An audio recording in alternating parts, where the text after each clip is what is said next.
because that's a Fugazi. All right. That's a Fugazi? How do you know it's a Fugazi? You looked at it for 2 seconds. Well, it's a fake.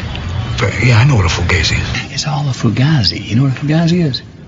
Fugazi. It's fake. Yeah, Fugazi. It's a wazi, it's a woozy, it's a fairy dust.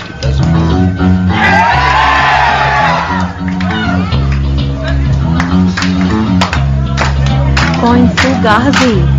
Coin Fugazi. Coin Fugazi. Coin Fugazi. Coin Fugazi. Coin Fugazi.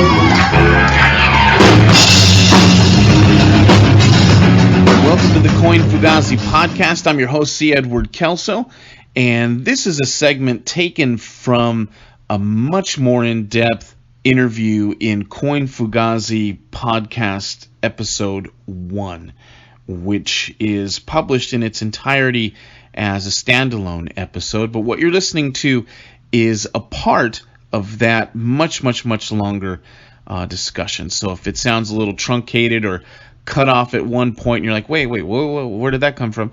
That's because it, again, is a part of that much longer, much more in-depth interview in episode 1. So if you want more of this discussion, more in-depth, or you want to see where it was, where it came in the context of another part of the conversation, check out Coin Fugazi episode 1 with Jonathan Toomim.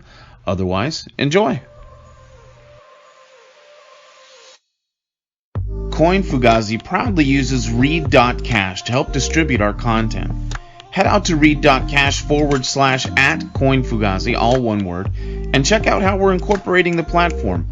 Then also check out how people and businesses from all over the world are using crypto as a currency, rather than just speculating, to demonstrate the power of peer-to-peer electronic cash. Tip, comment, blog, join communities, and so much more. That's read.cash. Read.cash. So what prompted us to talk today, in large part, was an unusually scathing essay from you, at least in recent years. And it comes out of read.cash, and it is titled Dark Secrets of the Grasberg DAA. And I'll link to it in the show notes.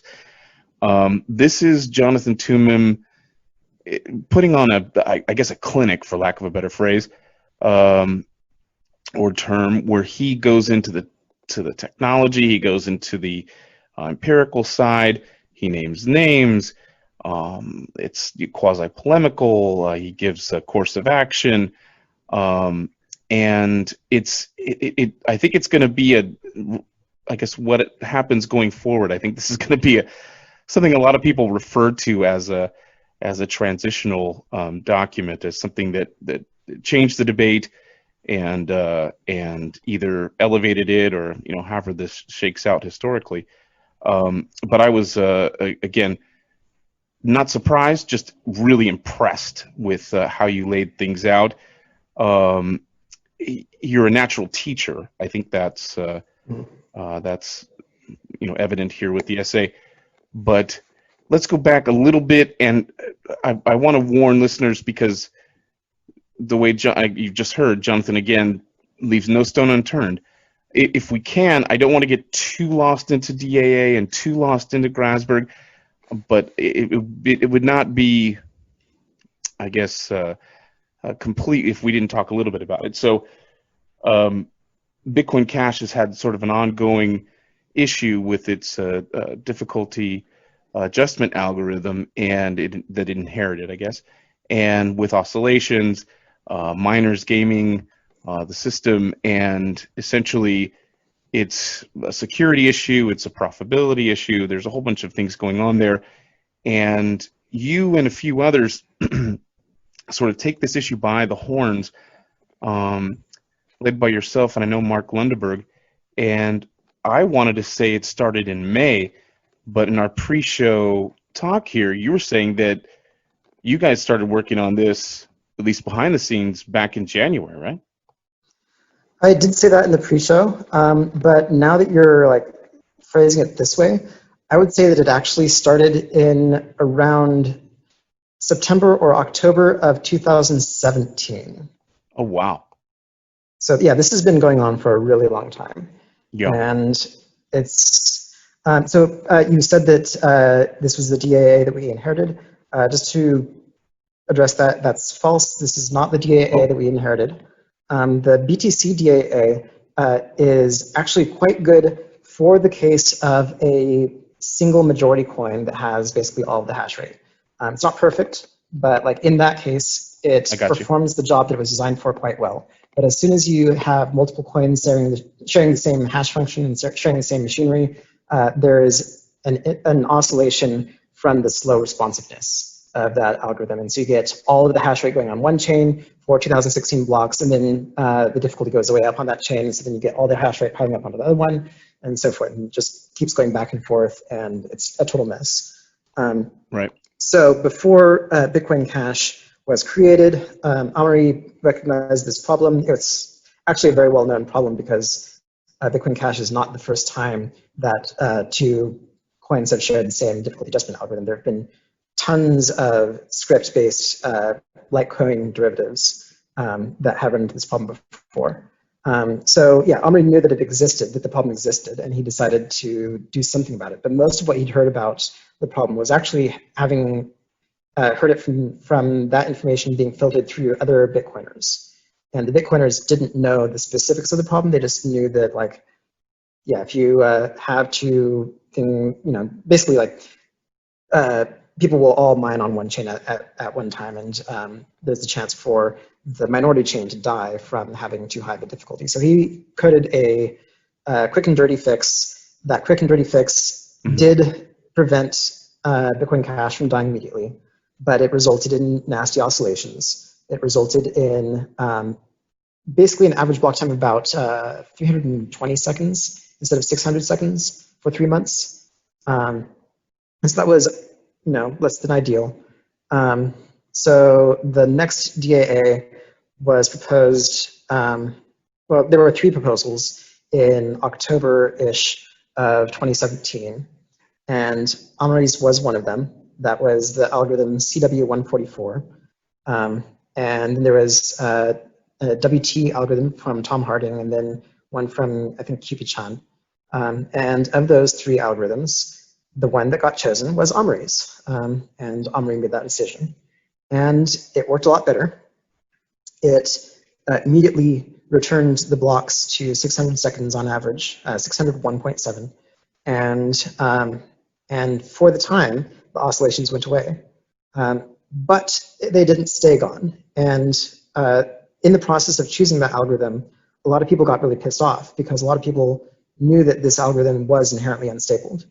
Manjarian, for example, Amaury's right-hand man at Bitcoin ABC, wrote an article on October 30th saying, hey, this CW144 algorithm is unstable, we should use WT instead. And 14 days later, the CW144 algorithm was activated, despite Manjarian's protests. And Tom Harding got frustrated about his algorithm being looked over, and a lot of other people also had problems with that. But for the time being, it worked fine. So people kind of they did a little bit more research. They came up with a couple of other good options, and then it sort of lay fallow until around October of 2019. And something else that you said was that miners have been gaming the algorithm. And that actually, that is not true. And this is a little bit of a surprise to people because they see that miners are switching their hash rate back and forth. But what's going on is that miners are just mining whichever coin is most profitable at any given moment. They're not trying to generate the oscillations. They're just trying to respond to them. I see what you're saying. Yeah, and they're following the incentives that are laid out for them. And if they didn't, they would lose about 6% of their revenue. And I know this because I'm a miner, and I chose not to do this switch algorithm mining, and I lost 6% of my revenue for a year. And that's fine. I had pretty good profit margins because we had ridiculously low electricity rates until April, but still, there shouldn't be that need for miners to choose between making an extra 6% and not destroying the usability of the coin and the user experience. Like, it shouldn't be, Bitcoin Cash should not be built on the principle that miners are altruistic and willing to lose money. That's just not what we're standing for. Right. So yeah, in October, I think it was September 30th-ish, a new pool started using this switch mining strategy of mining whichever coin is the most profitable, and not just sticking to BTC. Prior to that, they'd just been mining BTC all the time. And this new pool had a lot of hash rate. They had something like 10% of the total BTC hash rate. So they had several times as much hash rate as BCH usually has. And that caused the oscillations to get really bad really fast. And in October, people started complaining about their transactions taking 6 hours to confirm on exchanges. And why is this? I thought that Bitcoin Cash was supposed to be fast. What's going on? This is a terrible user experience, etc. It was a big thing, a big thorn in our side. But a few weeks later, the problem sort of settled down again. Not exactly sure why. Maybe one of the pools changed their policies a little bit. They tweaked their algorithm, maybe, who knows. But then it got bad again in January of 2020. It got around like January 22nd. And around that time, the hash rate would drop down to about 3 exahashes for most of the day. And then for a few hours a day, they would jump up to about 23 exahashes. They were increasing by a factor of 8 over the course of a day. And so we would frequently see an hour and a half, 2 hours between blocks, instead of the typical 10 minutes or so. And yeah, then we again had users complaining about their long confirmation times. And as you mentioned, I'm a bit of a teacher, so whenever I see people asking questions or complaining about things, I like to just go in and write an extensive essay that's about 10 times as long as it usually has to be, explaining to them the details and motivation and like the background for why their transactions take a long time. And in so doing that, on one of these cases, I just thought about this and said, this sucks. This needs to be fixed. And so I spent the next couple of weeks researching the issue and trying to figure out ways to fix it. Before Bitcoin, before COVID, before a lot of stuff, I used to make biofeedback devices. I used to make a device that measures brain activity using near-infrared light, called a near-infrared spectroscopy device. And in that process, I had some familiarity with filters, with building digital and analog filters. And so I thought, hey, this problem of trying to estimate the current hash rate in order to set the difficulty is a lot like just filtering a signal. So I had some ideas that I wanted to try for how to improve on that, on what we currently had, in order to make it more responsive while still having the same noise filtering out capability. And I had these grand ideas, and when I started doing some research, I noticed that all the grand ideas that I had already been tried, and they all pretty much worked. And there wasn't any unknowns about this. Like, the solution was out there, it was tested, it was deployed in many other altcoins. And they had names. Like one of the filters that I was thinking about was like, oh, I've got this great FIR filter, finite impulse response filter that I made for the UI, for the software on the computer that did this and this and this. And then I look into it and it's just a LWA. It's just a linearly weighted moving average. That's all it is. It's like known for ages. And then I had this other thing, an IME. It's like, yeah, that's something that pretty much everybody invents. And so then it came to the point of wondering, if these solutions are all known, why don't we have them deployed? And unfortunately, so I did some simulations. I tested to make sure that they would work. I published those in a video on February 27th. And when I did so, I got the answer to that question. The reason they hadn't been deployed was Amaury Séchet, plain and simple. And Mark Lindeberg. Don't forget your train of thought, your video and so on, and the answers to that fundamental question. I just want to define for listeners who may not know, and I don't know how they couldn't know this, but let's say they stumble into the podcast. The name Amaury keeps coming up. It's Amaury Séchet, and he, of course, is lead developer at Bitcoin ABC, which is for all intents and Was- purposes, kind of the dominant client or implementation at this time at least. And so, I'm sorry, pick it up from there, video and reaction to your video. Yeah, until this time at least. Bitcoin ABC, I think, is no longer that. But anyway, yeah, so he's been the benevolent dictator of Bitcoin ABC, as he titles himself. And there had been several times in the past when people had tried to fix the DAA, fix the oscillations, even before they happened. And he had mildly opposed them or flatly opposed them, or just stonewalled them, or recommended that they look into some other ideas like bonded mining, which he thinks would solve the underlying problem instead of putting a band-aid over like the symptoms, or there was always just stuff that he put in the way of actually getting it done. And in particular, Mark Lindenberg had proposed ASSERT, the algorithm that I ended up using, in fall of 2019, and it got that same treatment. And so we could have had this DAA a year ago, or at least 6 months ago, but we didn't because of him. So I thought, okay, this is unfortunate. This is a roadblock. I still want to get this fixed, but this just means that when I do get this thing fixed, I have to put in enough work so that I can convince Omri. And I also have to make sure that if for some reason he, opposes it, that it still gets fixed even without him. So that was really like the defining moment of the task for me. And then COVID happened, because that was February. COVID happened, I started doing masks, then that calmed down, and around May, I started to think about this, and I remembered, oh yeah, I need to fix this. The hard fork, the non-hard fork, I should say, the IFP thing had just fizzled out, and Bitcoin Cash was now starting to get its attention back for fixing new issues for the next hard fork. So I thought, hey, if I'm going to do this, it's now or never. August 15th is the future freeze date. So late May, I started diving back into the research. I tried to spruce up my simulation thing, which, by the way, I had derived from the 2017 work that Hubichan had done. It's basically not even my simulator.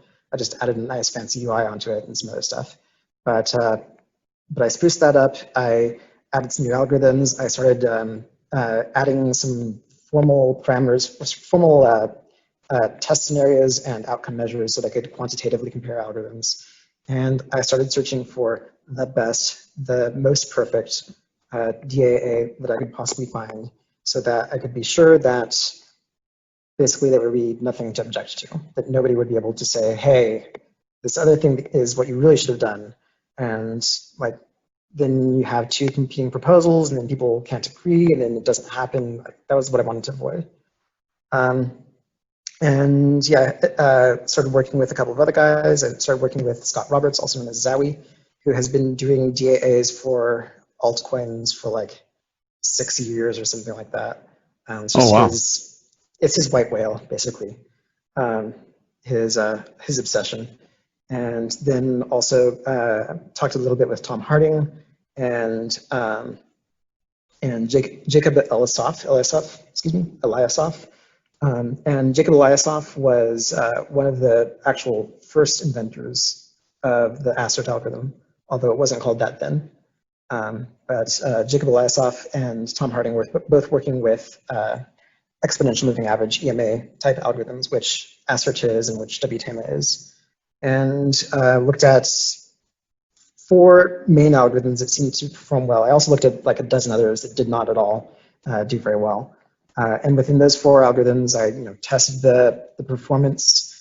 I looked at like the code complexity, looked at how long it takes to compute each difficulty, and ultimately it came down to 2 things, WTAMA and ASSERT. And between the two, it looks like ASSERT would be the simpler to implement. So I picked that, and tried a few different variations of it, different integer approximations, and ultimately it just found that the one that Mark Lunderberg had come up with a year ago was like as good as it can get. It was the best trade-off that we could possibly get. And importantly, Mark B. Lunderberg, I guess, a physicist by training, worked hand in hand with Amaury as an independent dev for Bitcoin ABC on a few of the upgrades. It brought in a mild version of Schnorr signatures and so on, and kind of a celebrated guy. He winds up leaving over the infrastructure funding plan for Bitcoin Cash, the IFP, in a bit of a protest after a dark night of the soul. And so that I just want to put that in context. So you guys basically arrive at something that approximates what is being proposed now as ACERT and pick it up from there. Yeah, so it's kind of funny because several people have ended up coming at basically the same conclusion. Mark did, Jacob Eliasov did, and a couple of researchers at, I forgot which university, Imperial College London, I think, also came up with this basically the same algorithm. These three teams, or these four teams, if you include me, all came to the conclusion that the optimal algorithm seemed to be ACERT, and that the only question was, how do you approximate it without using floating point math? And so the goal was to get that through. And Mark he did have the problem that I saw of trying to get it through Amaury. And Mark also left over the IFP because of Amaury. And that's, I think, like a separate side to this issue, that there was A, this specific problem that needed to be fixed, and B, a long history of other problems that hadn't gotten fixed for the same problem, for the same reason that this problem was difficult to fix. So yeah, that was the background. So I published my sample implementation of ACERT, as well as a informal specification document and thorough test simulation essay on July 8th, and people kind of liked it. It is currently the second most tipped article on read.cash. Right. I think I received something like $3,500 or like 12 Bitcoin Cash over that one article. And yeah, people got really excited about it. And they said, hey, this is great. We're going to actually fix this problem, and it's going to improve confirmation times. It's going to make the mining ecosystem more fair. It's going to improve decentralization. And it has very few downsides. And among the people who did not say that was Bitcoin ABC, and specifically Amaury Séché. They kind of just didn't say that much. They did talk with me a little bit, but it was very terse and circumstantial. I remember I should say. It did lead eventually to the Future of Bitcoin Cash group, after you guys did an impromptu dev meeting first, I think in May. It led to the So I was not part of the May meeting.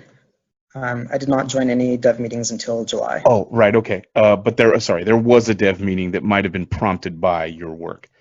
And the Future Bitcoin Cash picks it up, and they have some links to Bitcoin ABC and Amaury. And so they are talking about it, but it is interesting that if I have to defend Amaury a little bit, just to provide a little bit of balance here, his excuse has been for years the funding problem and having the resources to tackle it and so on. And thus we get the IFP, thus we get all that other stuff. So it's kind of interesting there. But so it's hard to ignore, because as you say, your proposal is popular, and it's not just popular with fanboys like me, who can be discarded or whatever, but it's popular with people in the know, and they're saying, hey, this is a great alternative. But the sort of dominant implementation at the time for Bitcoin Cash, Bitcoin ABC, is paying it almost no heed. And it seems to me that from an outsider's perspective, here you are kind of handing it to them on a silver platter. Is that a fair assessment? Yeah, I was trying to do as much of the work for them as I could. I was trying to present something that they could look at and say, yes, this meets all of the requirements that we think a DAA fix needs to have, and this saves us a lot of work for having to develop it all ourselves. And yeah, I was hoping that they could see this and say, hey, thank you for getting out there and doing the work.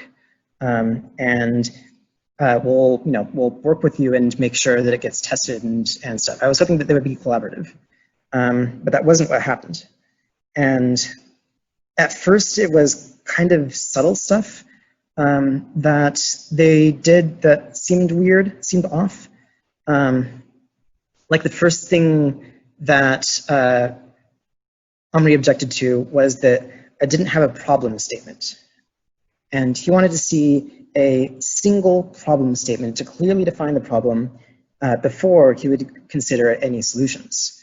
Because if you don't have a problem statement, then who knows, maybe you're solving the wrong problem. And this had actually been something that he'd been talking about for a long time. There's a Reddit post of his from February 27th, from the response to my video, in which he said basically the same thing, and he listed out a bunch of different options, including bonded mining, which was one of his favorites, for how we might be solving the wrong problem, and we need to do a problem statement first to make sure that we are solving the right problem. And so it took a while before I got him to drop that point. Basically, my answer was that there isn't a problem statement. There are multiple problem statements. There are multiple problems that also all have to be simultaneously solved by the DAA. And the reason that they had not made any progress since May, since Karl Truchowski, I think is how you pronounce his last name, since Karl had been working on this, he had been trying to do that problem statement, and he'd been coming up against a wall. He couldn't actually get that single problem statement that would satisfy everything. And I think that's because basically he'd been looking at it from the perspective of a reductionist and not from the perspective of an engineer. Like if you look at it far. Reductionist versus, sorry, I keep interrupting. Reductionist versus an engineer, put a pin right in there. In the background, what's happening underneath all this is that in response to the IFP, there is what was loosely termed by Bitcoin ABC as a protest movement going on, that many heavy hitters, developers, front and back end guys, protocol devs, and so on were coalescing around the Bitcoin Cash node implementation. And I think it was kind of dismissed in the beginning as I kept hearing hobby node being thrown around in terms like this.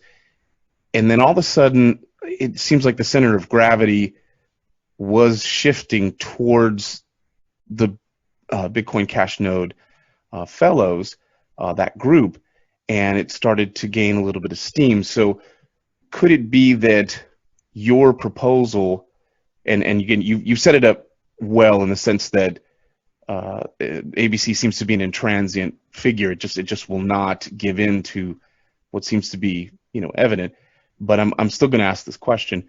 Do you think that your proposal came at a time when, even though you weren't being political, at least I didn't see you as it, at first anyway, do you think maybe launching your DAA version with Lundeberg and those guys, do you think Sachet's sort of, I don't want to get into the psychological deconstruction, do you think ABC's hackles were up, and so they were maybe too sensitive to kind of concede, since you were, I guess, somewhat aligned with the BCHN guys? Do you know what I'm asking? Yeah. I get what you're going to. Yeah, and I think that there is. I think that was partially what was going on, and I was aware of that, and I had. So the background for that decision. So I, by the way, the facts are that I did my sample implementation of my assert SRD3 algorithm in C++ based on the BCHN code. And the reason that I did that was roughly threefold. So I'd worked with ABC in the past. I had done some external stuff based on their code repository and some stress testing stuff based on their code. And I'd also fixed a bug or two. So I'd had some experience with how they did software development. I'd also had some experience with Bitcoin Unlimited. I was a member of Bitcoin Unlimited for quite a while as like a voting member. And I also had worked with their code a little bit. And I found that neither of those two organizations really worked for me. Like ABC was just way too hard to get anything done. Bitcoin Unlimited was way too easy to get anything done. And I wanted to find something else I wanted to see if there was something else that was more to my taste, just in terms of like code review process and degree of collaboration, degree of personal responsibility versus group responsibility, and culture fit. And so I thought around May, early May actually, that it might be fun to take one of my old projects that I'd written for ABC and that I had found was untenable for getting into ABC, and to see if I could get the BCHN guys excited about it. And so I proposed it, and lo and behold, they got excited about it. And I submitted a little bit of code that I had found got stuck in code review at ABC and just didn't really get anywhere because of like basically poor quality code review, inattentive code review. And that same code got a ton of attention on BCHN. Not only did I think 3 different devs look at that code and give me comments, but one of those devs saw a deficiency in my code and pointed it out to me, and then like there was a little bit of back and forth on that, and then he just decided to fix it for me. So he just took my code and developed a merge request or a pull request of his own and submitted a merge request onto my merge request to try to fix the problem that he himself had found. And like that really impressed me. Like no denying it, that was a very convincing factor. And so that was like part of the background for my decision to go with BCHN. They just did better code review than ABC did as far as I could tell. And it was a lot more fun as well to work with them. Then the other background is that BCHN had put into their mission statement or their fundraising plan the intent to fix the DAA. That was one of their core goals. So I knew that I could expect a lot of support from them if I based my code on their repository. And like both of those points have been proven to be correct decisions. Like they have done a ton of work to help me with this, and a lot more than I would have expected, a lot more than I had even hoped for. At some points, like actually basically since July 15th, FreeTrader has been doing more dev work on both the C++ code and on the formal specification than I have. He just grabbed it and started running with it, and I've been trying to stay caught up with him. So that has been amazing. I did know that ABC was going to see this as a threat, I guess. I think they shouldn't see it as the threat, but I understand that they do. I think that basically it's a misplaced fear. What I was hoping to do was to come to ABC and say, hey, I have this thing. These other guys are working on it too. Why don't you come work on it with us, and we can all work on it together. We can be what BCH is supposed to be. We can collaborate on a shared goal. And I was hoping that that was going to be a way that we could like defuse the tensions that had blown up during the IFP. And yeah, I find it really sad that that isn't what happened. That's no, it's not. The fear like rode the option for something good. And even though like I came in with the hope to fix things in a manner of reconciliation, it ended up being that I fixed things in a matter of irreversible splitting. So Yeah, I think that's right. And so you participate in the first DAA meeting with the future of Bitcoin Cash, and that is one of the largest that I had seen in quite some time for Bitcoin Cash. Regardless of the issue, there was at least a dozen guys there, and really interesting. Seemed like it was a fairly productive discussion. People walked away from it feeling good. And then in between that first meeting and a scheduled second meeting, ABC and Sachet come out with Grasberg. What did you immediately think after all the conversations and talking and your proposal and the debates, and what were your thoughts? Yeah, so I had expected something vaguely like this. I didn't expect exactly what happened, and there were a lot of things about Grasberg that shocked me and frankly pissed me off. So what I had expected was a proposal from Omri, from Bitcoin ABC's lead dev, for explaining why he thought that historical drift correction should be part of the DAA fix. I expected this because early on in the discussions in the work group, both he and Carl had mentioned that Omri considered it a requirement to fix the historical drift that had happened. So I mentioned like the EDA, when Bitcoin Cash was first created, there was that really nasty oscillation caused by the algorithm that produced those 300-second blocks. So that created about 200, I think, or sorry, 2,000, 1,800-ish hours of accumulated drift, and also issued a huge number of coins, of excess coins, to the miners who were active at that time. And that was, a dark spot on Bitcoin Cash's history. There was also the 8 years of drift that happened since the Genesis block from the Bitcoin core or Bitcoin difficulty adjustment algorithm, because that one was not targeting 600 seconds either. That was actually getting around 560, I think, seconds on average.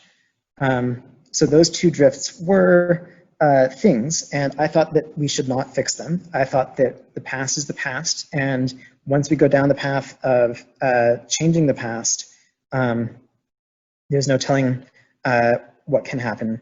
But I didn't really think about it that much, and I just basically told him, hey, I think that if you propose this, this is going to be controversial. It's going to cause people to get bogged down in fighting over this, and it's going to result in flame wars and nothing ever getting done. So I told him that I didn't consider the historical drift requirement to be a valid requirement. I did not consider that amendment to be a friendly amendment to my proposal. And I told him that if he considered it a requirement for him, that he should propose it to the community and try to convince the community on it, and that I would not do that for him because I didn't think that it could win, that I didn't think it would work. So I expected him to do that proposal. But what he did with the Grasberg DAA was not a proposal. It was not suggesting, hey, we should do historical drift correction. The Grasberg DAA was a concrete implementation that competed with mine, and which was not a proposal but a conclusion. The announcement article said, Bitcoin ABC is therefore moving forward with the Grasberg DAA. And so that didn't seem to be what Omri and I had talked about. It seemed to be a very different move, and one which was using his and Bitcoin ABC's personal weight and strength and political clout in order to bypass my proposal. And the other thing that really bothered me about this was that in the first paragraph of his announcement, he stated that at this time, no concrete proposals had reached Bitcoin ABC. Right. Which I found to be simply false and a lie. And not only did I find that, but pretty much everybody else on Reddit and everybody else in the development community of Bitcoin Cash also found that to be a lie. It did not seem excusable. There's like one thin grain of perspective in which you can possibly justify it, but it's such a stretch that nobody, except for like the hardest of hardcore ABC fans, took their statement seriously. Like the one thing that I didn't do was the concrete proposal that I had not been submitted to the reviews.bitcoincash.org website.